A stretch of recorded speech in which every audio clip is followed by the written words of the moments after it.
Saya sering ketemu dengan anak-anak, kok bapak awet selalu ya? Karena doamu nak. Tuh. Jelas ya? Jelas bu? Itu. Bukan nyoleh lagi nya. Nah, bapak nyoleh lagi nya? Ada enggak ditulis di sini? Nah, itulah guru bu. Harus membaca yang tidak tertulis, yang implisit. Tidak hanya bisa membaca yang eksplisit. Itu. Jelas? Pusingnya lurun dona jelas. Sekali lagi ya. Pendidikan diselenggarakan dengan memberi keteladanan. Guru adalah contoh model di sekolah. Jadi kalau pakaian muslimahnya betul-betul lengkap dari atas sampai ke bawah.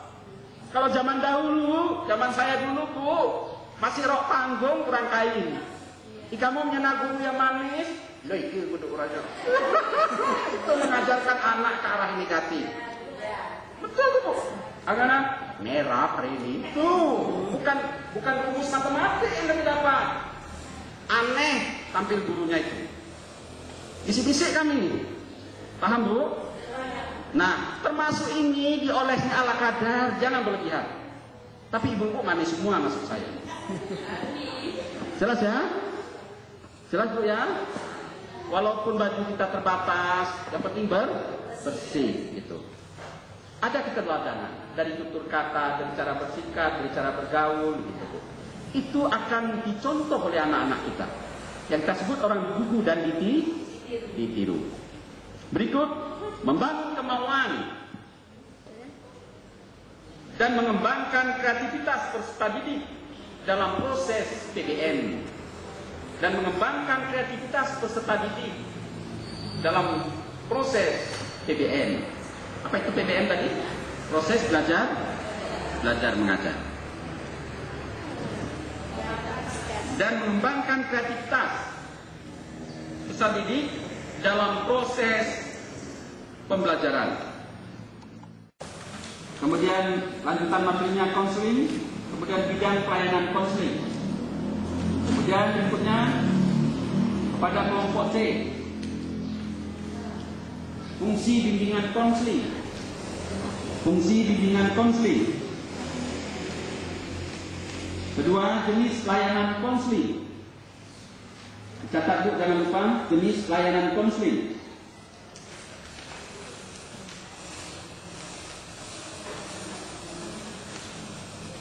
Jenis layanan konseling.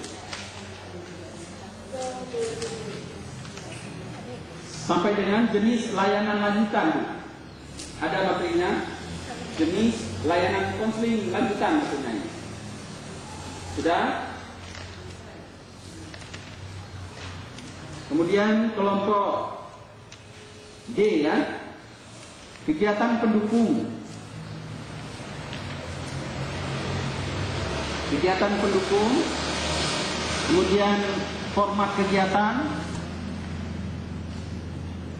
Kemudian jenis program. Jenis program. Sudah?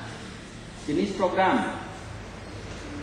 Berikutnya pelaksanaan, saya mohon maaf.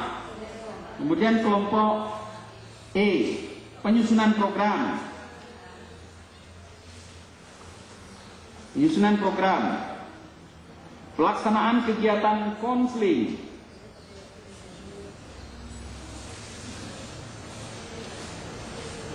Pelaksanaan kegiatan konseling. Berikutnya pelaksanaan kegiatan konseling lanjutan. Kelompok F. Kegiatan ekstrakurikuler.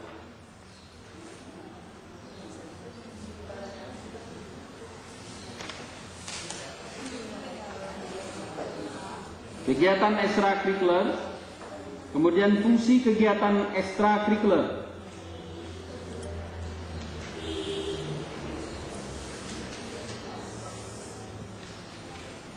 Kemudian prinsip kegiatan ekstrakurikuler.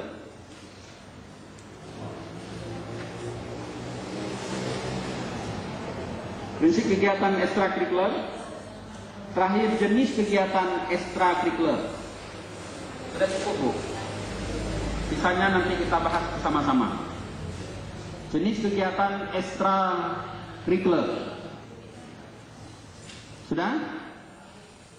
Jenis kegiatan ekstrakurikuler. Nah, tugas Ibu sudah saya bagi masing-masing kelompok, kemudian saya berikan waktu 15 menit. Ibu buat semacam PowerPoint saja, diringkas saja. Yang paling penting adalah substansi dari materi itu yang penting Ibu pahami dengan baik. Waktu yang telah saya berikan gunakan dengan baik dan selamat bekerja. Semoga Ibu bisa presentasi setelah waktunya nanti saya berikan selanjutnya. Terima kasih.